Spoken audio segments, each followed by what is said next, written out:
of focus and clarity around what our week is. So, I mean, let me just ask you, how was this last week for you? When you think about taking time, as we do, to evaluate, right?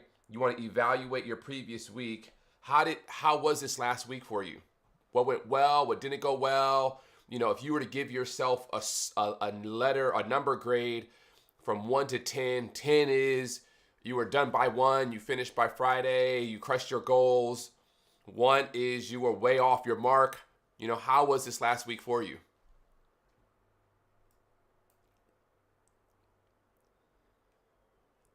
I know, Monique, you were sick, so that might have thrown things in a kind of off a little bit.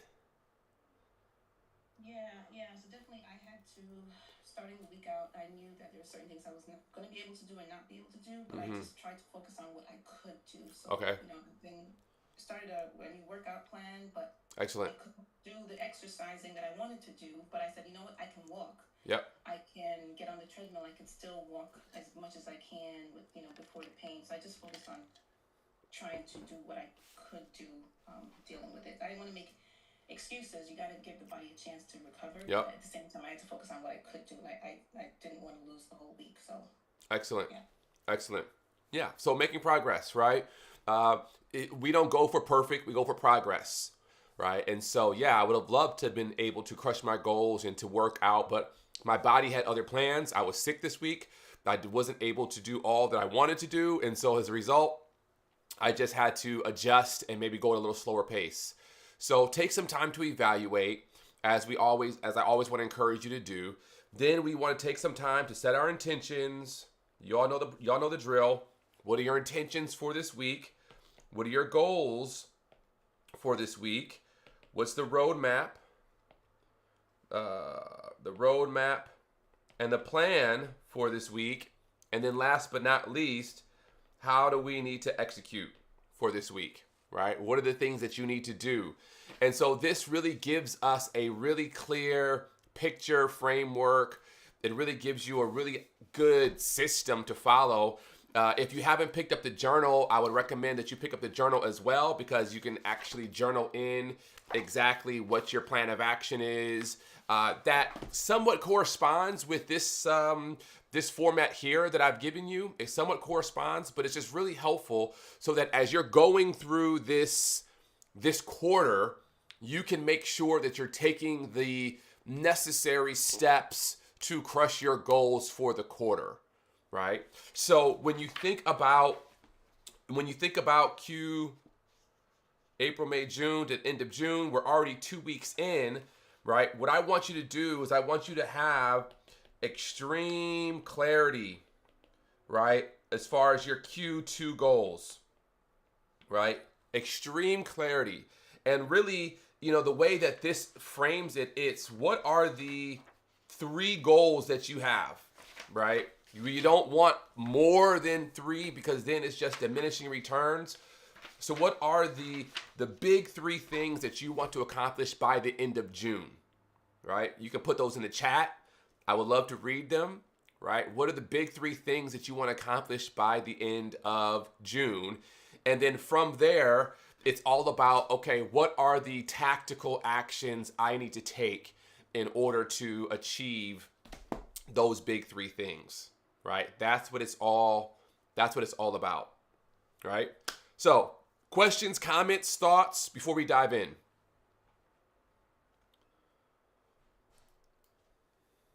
We're good? Thumbs up? We're good, we're good, we're good.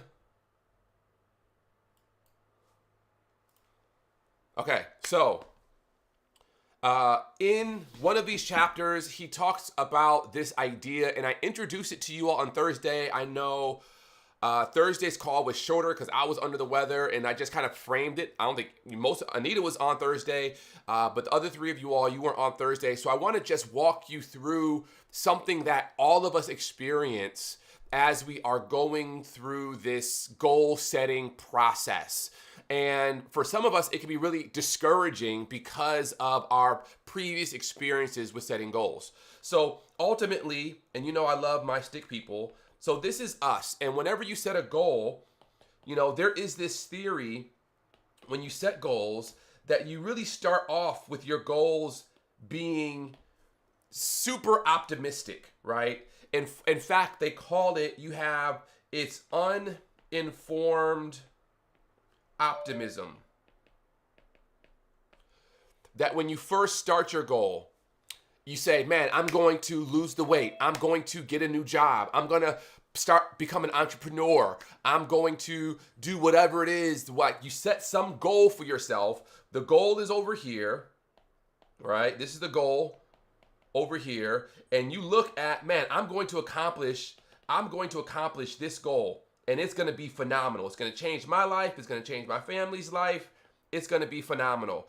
And yet, inevitably, when you set that goal, you're setting that goal without having a full picture of what accomplishing that goal actually requires. And so that's why they say you have uninformed optimism. Like, you're optimistic, but it's really uninformed optimism because you don't really know all of the things it's going to require from you in order to accomplish the goal. And what we really fail to understand is that our journey towards reaching that goal is not a linear process where we start here and then we finish here. But actually, what science reveals is that the process of reaching that goal looks something more like this, where we start, we go down, and then we have this lull point, and then we come up. And so to walk you through this process, Brian Moran suggests in the book is that we start with uninformed optimism, and then immediately after uninformed optimism, we then go to this next step, which is called informed pessimism. However you spell it. How you spell it? Pessimism. I probably spelled that wrong. Informed pessimism. After informed pessimism, and it's informed pessimism because what you realize is that this is going to be harder than I thought.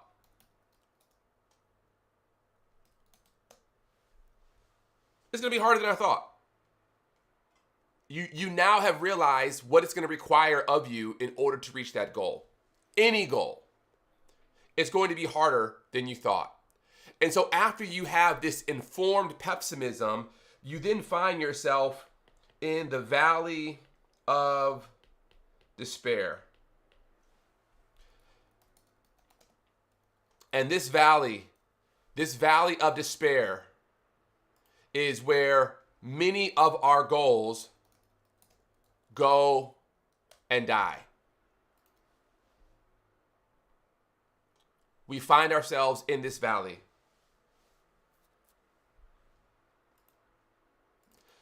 How many of you all have been in this valley before?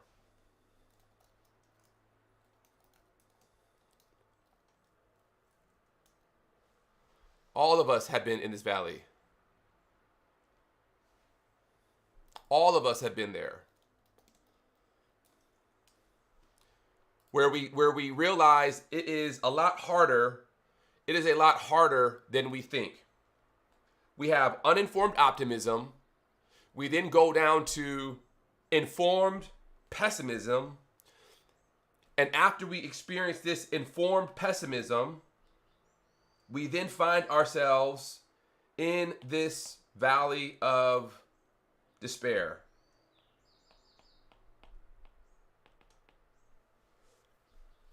We find ourselves here. This is stage 3. This valley. And for many of us, this is where our dreams, where they go and they die.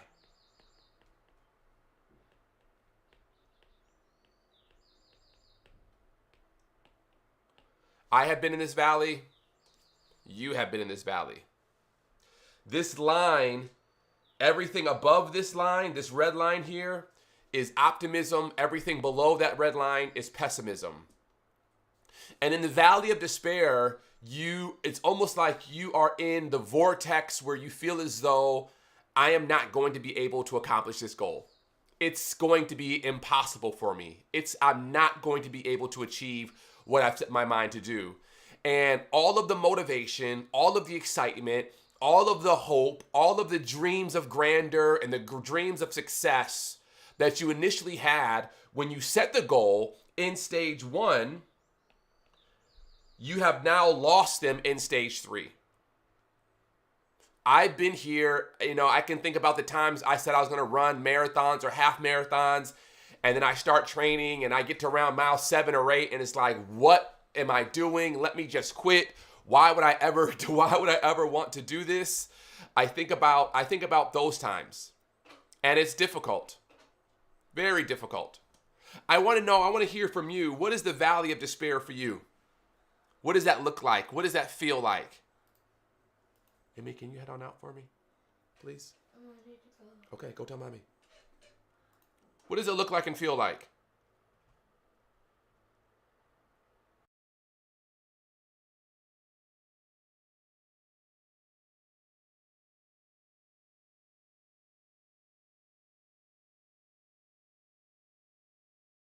I got to a point where I'm just feeling a lot of pain Yeah. in my legs, and I've gone to doctors, I've gotten the right shoes, I've tried to stretch, done a lot of things, and I just get this, I get to this breaking point where I just have pain. Yeah. And I haven't been able to figure it out. And so some doctors have told me, yeah, running's not your sport. Just give up.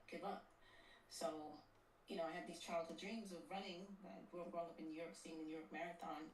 So I get to that valley when I feel the pain, and it's like, well, maybe I should just quit. Yep. Yep. Indeed. Indeed.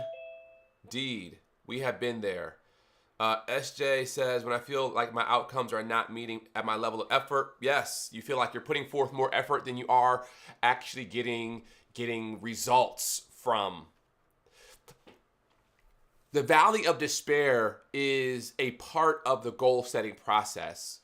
And I believe it's part of the goal setting process primarily because it is in the valley of despair where you actually focus on becoming the person that is worthy of the goal.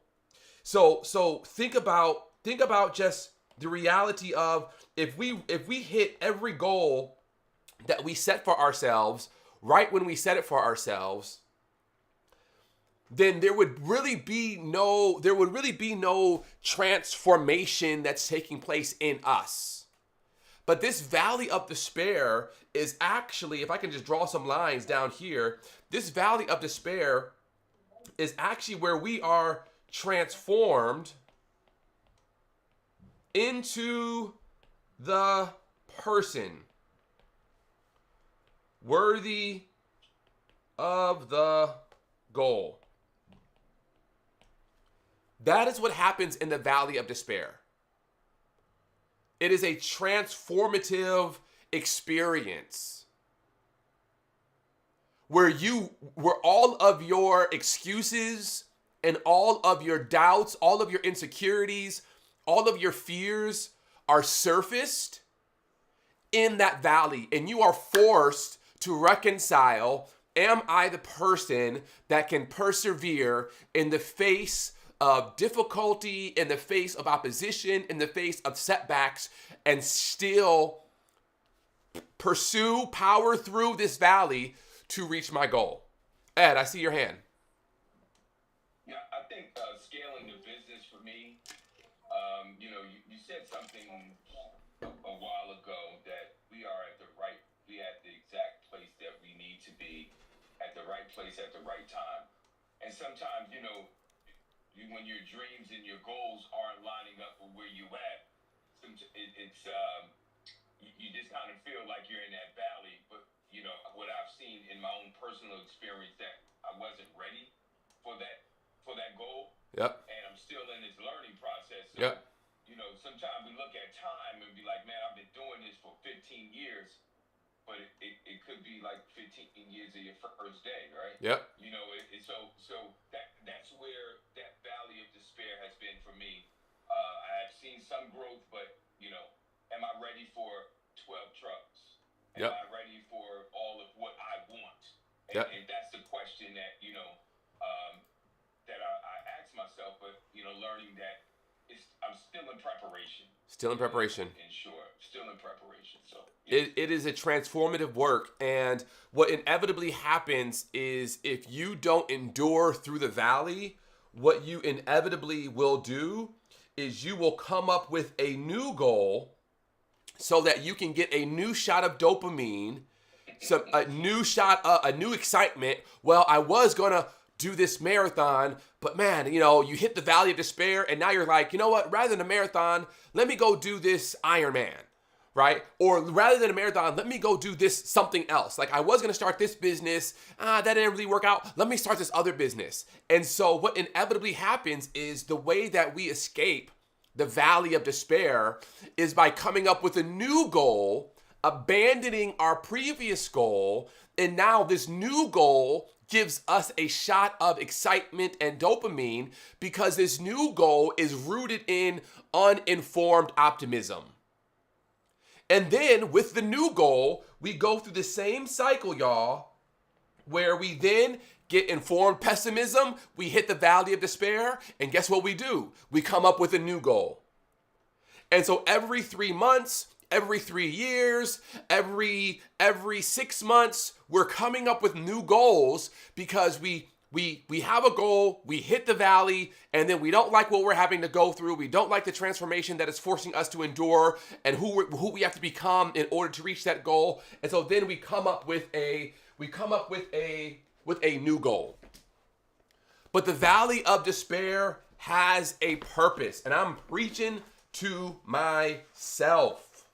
I just want to let y'all know I'm not preaching to y'all. I'm preaching to myself. It has a purpose. It has a purpose. And the purpose, and I'm going to write it here, the purpose is for us to become whoever it is we need to become in order to accomplish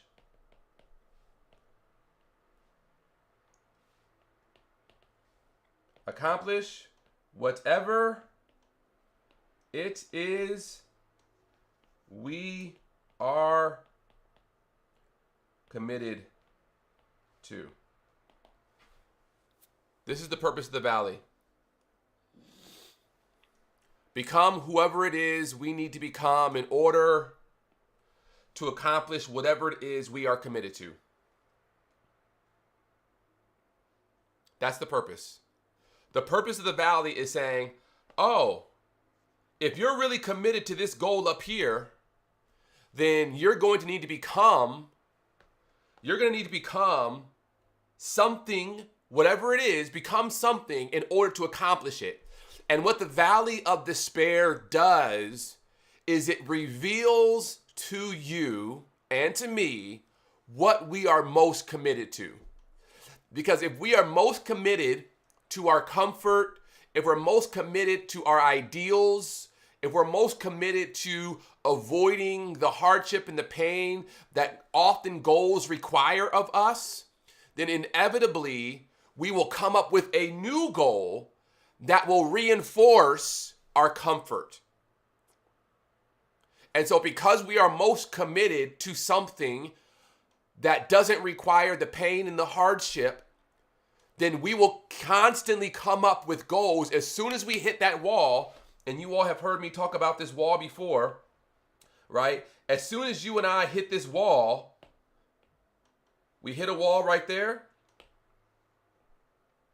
As soon as we hit that wall, we will then say to ourselves, you know what?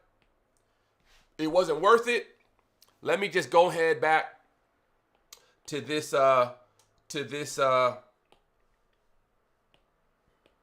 over here and come up with a new goal, stage one. But if we have the presence of mind and the support and the accountability to persevere through the wall, through the valley of despair, you and I will reach stage 4.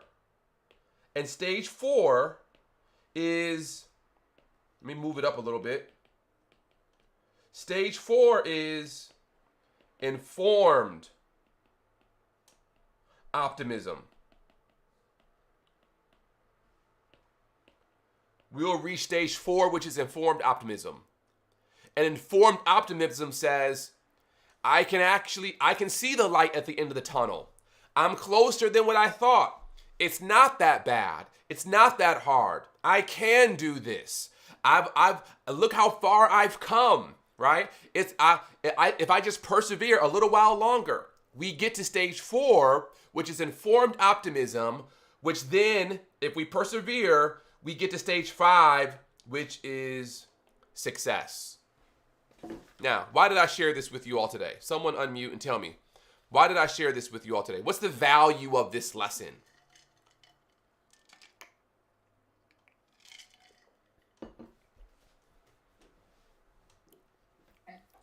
I think it's important to think about the emotions that we're going through as we're setting the goals and as we're facing challenges. And if we're not aware of this, it can cause us to, like quit or set a new one, like you said. Yes. But if we know that's coming, then we know, okay, I'm going through the valley of despair right now. So we'll ask ourselves different questions, I guess, to get through that wall. Yes. This is what we call, Monique, this is what we call the emotional cycle of change. Anytime you say you're going to go for a goal, and you all have heard me say this before, anytime you set a goal for yourself, this is you, this is the goal, and you want to go for this goal, who you are when you reach the goal is going to be different than who you are when you set out for the goal. There is change is going to be required. You're going to have to come out of your comfort zone. You're going to have to stretch. You all have heard me use this acronym before. You're going to have to build your cash, your knowledge, your attitude, your skills, your habits in order to reach that goal. So by the time you've reached that goal, things about you have fundamentally changed. Hey, Mel, how was it? Good. Wonderful. Good? Yeah. You need to clean your room. Okay. So, sorry for that.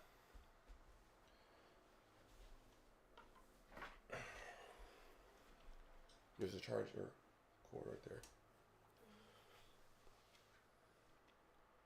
So,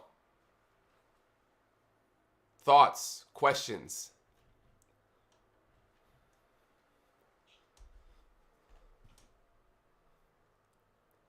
You just have to stick to it. Is the word that popped up in my mind, and always chase the shiny Yes. object. Yes. And everything you just said was a description of, and I took this and it justified my all over the place, a serial entrepreneur. And what that is you just not really focused on your one thing. Bruh. Or your two thing, whatever it is. And everything you just said, man, and Seth, I know we've had personal, so I'm hearing you, my vending machine, doing all of these things. It was just a way to chase a different high because I wasn't willing to stick to my main thing. Yeah. And it was just a pivot. So, and I was chasing something. Yeah. And me as a recovering addict, it even makes more sense because I am always looking for some dopamine, even I don't use, but I'm still looking for that high of the new venture. Yeah. So it just aligns with deeper correction, not just in business, but it's still things that I still need to work on personally. You said emotionally. So that, man, is spot on, man. I thank you for that. Yeah, I receive it, bro. And serial entrepreneurs, those that can be a good thing, but it can also just be, it can be another way of saying, you know, like I hit the wall, now I'm resetting. I've hit the wall, like serial entrepreneurs, right? Now, if you're saying to me, I've broken through the wall, right? If you say to me, I've broken through the wall, I had so much focus and so much determination and so much clarity, I broke through the wall. And then once I broke through the wall, I was able to then expand into other areas. Yeah, that is what we would call the true essence of a serial entrepreneur. Not someone who they hit the wall, bounce back, hit the wall, and they're starting more and more things because they have not had the focus, right? They have not had the intensity to break through the wall. But if you break through the wall, this wall is a wall of what we call unknown, right, to known. And so success is on the other side. How do you spell success? Success is on the other side of the wall. And so, yeah, once you break through the wall and you've reached like, hey, I've accomplished my goal. And now that I've accomplished my goal, let me go ahead and start another goal or do something else. Phenomenal. Go forward. You have permission, right? But if you're that type of individual where you get into the valley and you abandon, and then you get into the valley and you abandon, and you get into the valley and abandon, like there's just going to be a graveyard of unmet, unfulfilled, unaccomplished goals left behind. And so Monique hit the nail on the head when she said it's about understanding I have a goal. As I am going towards this goal, I will hit the valley. Now let me ask myself this important question. What support, everything is connected, y'all. What support and what accountability do I need in order to execute through the valley? What support, what community do I need to execute through the valley? Whatever your goal might be. If it's a financial goal, if it's a fitness goal, if it's a professional goal, if it's a spiritual goal, if it's a goal for your family, you will need support, accountability, and community. Support, accountability, and community. In order to journey through that valley. So who's your support? Who's your accountability? Who is your community that will help you? That's why we're here every Sunday morning. That's why we connect on Thursday evenings. Because this is your support, your accountability, your community for you to say, okay, I set a goal for myself. All right, who's going to be around me to help me power through this goal? And we're still growing. And people are still coming on and we're joining and we're growing this community. But that's why we're here. It's because I have been in the valley myself for too long with some of my goals. And I don't want to live a life where I look back at a whole lot of I should have, would have, could have. Nor do I want you to live a life where you look back and there's a whole lot of should have, would have, could have. But I want us to experience the things that we set out and that we believe God put in our heart to accomplish. That's our purpose. So, thoughts, questions, comments, anything. Make sense? Doesn't make sense? Where are you? What stage are you in? Stage 1, 2, 3, or 4? So you just set your Q2 goal. You just set your Q2 goal. Hopefully you set it. What stage are you in with your Q2 goal?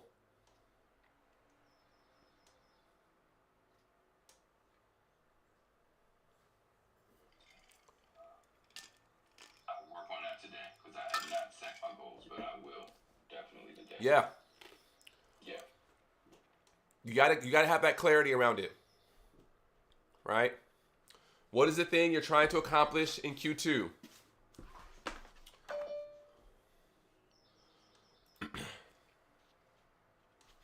right? For me, my Q2 goal is to pass orals for my PhD. So that is something I've set to do by the end of May, is a Q2 goal. So the end of May, I want to pass orals. I want to book 9 keynotes in Q2. That's a goal. Book 9 keynotes. And I want to add, by the end of Q2, I want 10 more people, looking to add 10 more people to this community. Right? So those are my Q2 goals, right? Pass orals, book 9 keynotes, and add 10 people to this community, right? So I got it on my wall. I know exactly what I'm working towards. I know the daily actions I need to take every single day in order to move me towards that, right? So I have my tactics lined out every day. What does that look like? You know, how much time do I need to spend finishing up my survey tool, studying for orals? How much time do I need to spend reaching out to, you know, conference event planners? You know, how much time do I need to spend posting online in order for people to join this community, right? And so that's a goal of mine.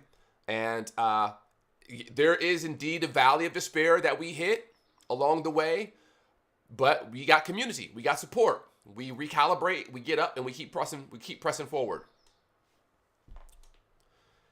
Anyone else want to share? Would love to have you share your Q2 goal.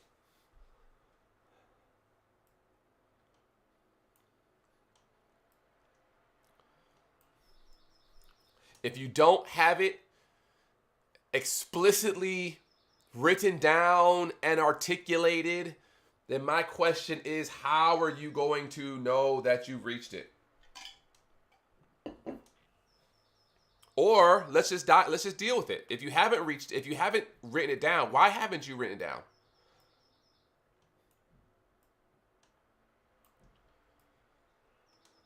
Don't come on now. Don't act shy now.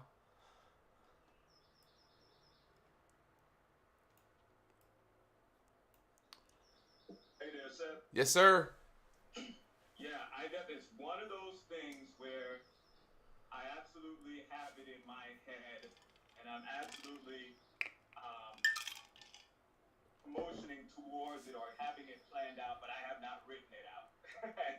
It is one of those things. And so for me, specifically, since I am pivoting, doing a complete career pivoting, right now, that begins with applying to programs towards the area that I'm going to be studying and direction that I'm going in. And so right now for Q2, I've already reached out to the institutions of interest, and I've gathered the information that I need. And so for this quarter, I'm putting out the applications. I'm still gathering the resources that I need for the applications. Okay. But those are the things that I'm accomplishing. I'm getting those applications out, and then seeing what happens after that. And then the other big goal that we have, since we are in the process of moving, is getting the house out there and on the market. And so that is moving forward as well. And we have a showing going on actually today, this afternoon. Okay. So and we just put it out on the market. So to see that there's traction on it already, Yep. is awesome. Yep. But to your point, right? Once you actually take the steps, sometimes you're not going to see the next thing, the next thing come to fruition and next task marked off unless you do the initial one. Yep. Or the one prior to. So if I hear you correctly, where do you want to be the end of June as it relates to your program? Do you want to have your application submitted? Do you want to have, and how many schools are you trying to apply towards? Like, what is that concrete goal that you're shooting for? So far, I've got 2 that I definitely want to apply to and at least have the applications out. I don't know what their turnaround time will be as yet. So for on my end, I got to do my part.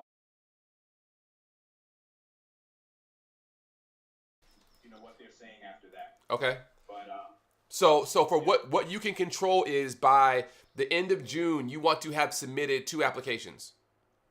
at least, yes. At least. Okay. All right. Excellent. Someone else. And actually, and also have hopefully have the house under contract. But I don't have power over that. Okay. Now the question I have for you is do you need till the end of June to have that done, or can that be done by the end of April? Which part? Like both, right? And again, I'm not asking you to have a crystal ball, but I'm wondering, and we've talked about this. We've talked about this before, where Parkinson's law says that the time it takes to complete a goal is based on the amount of time we give ourselves to complete that goal. And so you will naturally fill up your 2.5 months with stuff so that you will reach the finish line by the end of June. And my question is take your time. Can you do it sooner? Got it. Like that's the question. And it's not a you should do it sooner. It's just can you? For sure. Right? So what would need to be true for you to get your house under market in 4 weeks? So by May 15th, your house is under contract. What would need to be true? Somebody would have to put in an offer. And what would need to be true for that? It would have to be, well, for them to put in an offer, they just gotta see it. And so what would need to be true in order for them to see it? It is on the market for them to come through. Okay. And so what else would need to be true? What else would need to be true? That it is available. Okay. So we could I think the purpose of this exercise is to really stretch our thinking around the assumptions, right? The assumption is it's on the market and we hope and pray, someone will come and see it. Okay. Or we could have an open house every other day. If we had an open house every other day, we would get more foot traffic in it, and the number of people who would come through our house if we had an open house every single day or every other day would significantly increase and most likely get us more people, more eyes, more possibility of getting a contract. Or we could increase the marketing of it. So yeah, we it's on the MLS, but we could also push it in the newspaper. We could push it on our social media. We could reach out to our friends and family in the community. We could post signs. Like, so we ask ourselves, okay, yeah, we set a goal for June. We would love our house to be under contract. But is there more that we could actually do if we wanted to sell our house sooner? And it's not a judgment, right, Howard? It's not a you should do this. It's just questions of, are we really doing everything we could in order to get this thing done? Got it. Does that make sense? Does that? Yeah, well, we paid. We put in an extra. We put in an extra amount of money in order for our realtor. They had packages for pretty much specifically for that purpose. Okay. It's like how soon do you want this to move? I have packages where I can do X amount, or I can do X amount, or I can do X amount. Gotcha. And so we said, sure, okay, because we'd like for it to be by June. We would like to see it now. So we invested in that level of effort on their part. Okay. So that's what we did on our side. So you started to do that, and I think all I'm doing is wanting to challenge your assumptions and my assumptions and everyone's assumptions as it relates to how much time it actually takes to reach a goal. Yeah. Right? So we can ask the similar questions concerning your application process, right? Will it take 2.5 months to get this application done, right? What would need to be true in order for it to get done sooner? And what would need to be true for that? And what need to be true for that, right? So we could shrink the time horizon, and when we shrink the time horizon, it forces us to really have an honest conversation with ourselves around, do I really need this amount of time in order to do the thing that I'm trying to do? Because according to the Parkinson's law, we fill up time.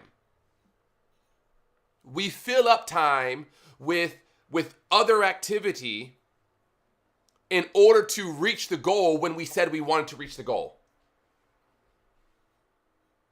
Which I've experienced, and I'm sure all of us have experienced that is true on some level. Does that make sense? Yeah, absolutely. Yeah. So what questions do we need to ask ourselves?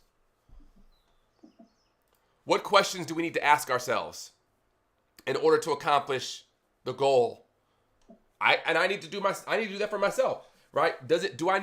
Should it take me 9 weeks should it take me 2.5 months to book 9 keynotes? Maybe not. What if I said I wanted to have 9 keynotes booked by the end of April, in 2 weeks? What would need to be true? Well, I would need to spend a lot of time focusing on that. All right, and what would need to be true for that? And what would need to be true for that?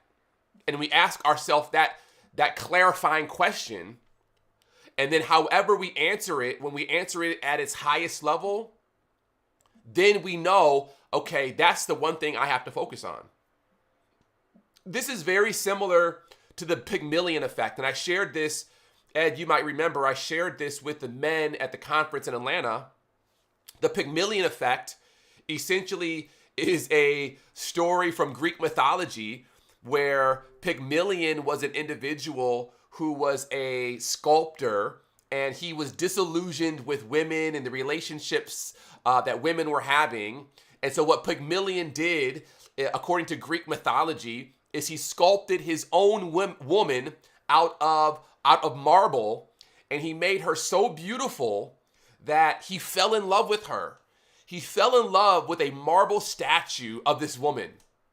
He fell so deeply in love with her that he talked to her, he dressed her, he kissed her, he brought her food. He treated this marble statue as though she was a real woman. Well, I think it's Aphrodite saw, and obviously this is Greek mythology, Aphrodite saw Pygmalion's devotion to his marble statue, that Aphrodite, the Greek goddess of love, turned his marble statue into a real person. And he then actually had a real relationship with this real woman because the marble statue was turned into a real woman.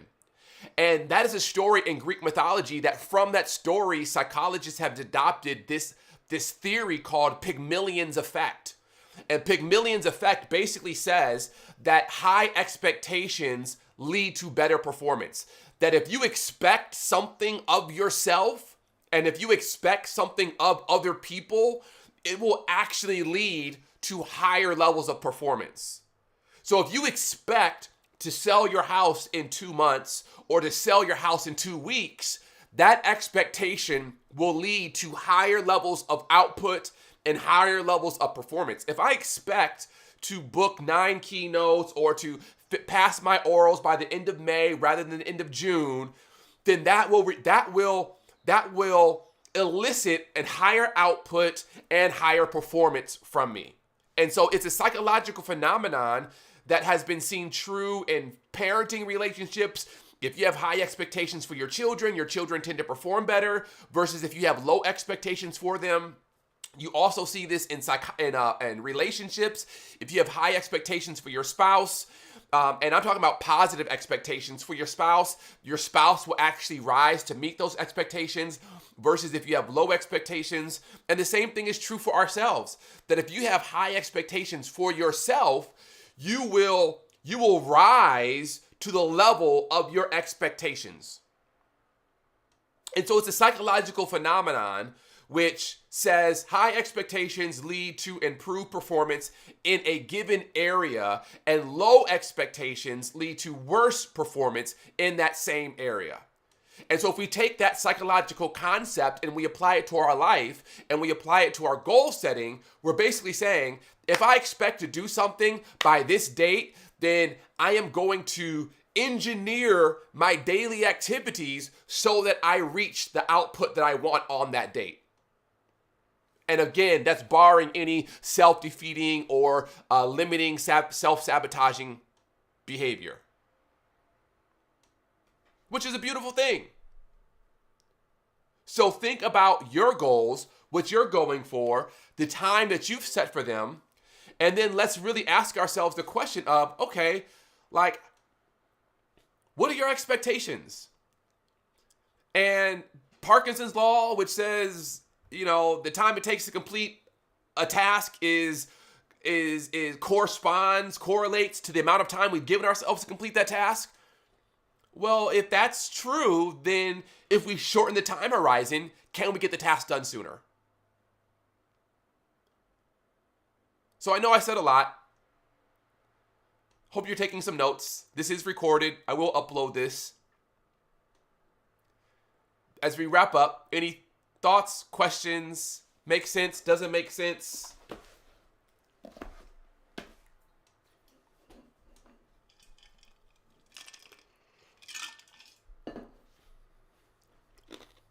We're good. Y'all are quiet. Got me nervous. I like it. You receive it?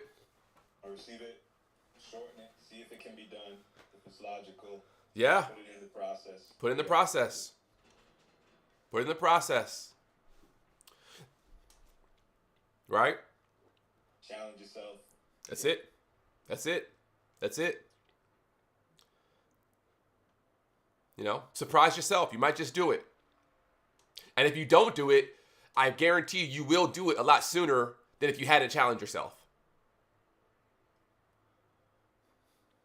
You might not reach that 2-week goal or that 4-week goal, but you'll get a lot closer than if you hadn't challenged yourself. All right. So I want you all to text me your Q2 goals. You have my number. Text me your Q2 goals by the end of today. Anita, Ed, Holly, Howard, Monique, Sam, SJ. Text me your Q2 goals by the end of today so that we can have them locked in. And I want to hold you accountable to that. I'm going to send you a text tonight if I don't hear from you.